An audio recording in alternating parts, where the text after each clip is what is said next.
आज म्हणलं स्वतःला जरा जाब विचारावा, आईसाठी आपण काय करतो आढावा घ्यावा. आपण पहाटे उठलोय आई दुपारी, असं कधी घडलंय?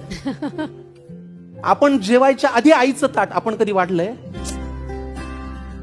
बरं, तुम्ही घरी येताना विनाकारण आईसाठी काय आणता?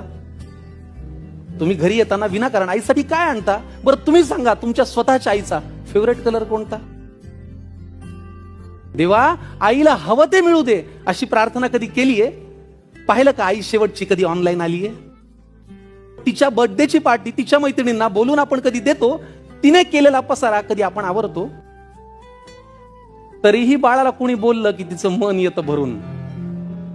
तरीही बाळाला कोणी बोललं ना की तिचं मन येतं भरून. आपण बोलताना मात्र विनाकारण शिव्या आईवरून. अहो, लक्षात ठेवून बाळासाठी ती सतत हात पसरते. कधी दैवापुढे, देवापुढे, नशिबापुढे लक्षात ठेवून ती बाळासाठी सतत हात पसरते. फक्त स्वतःची मात्र दुपारची बीपीची गोळी विसरते.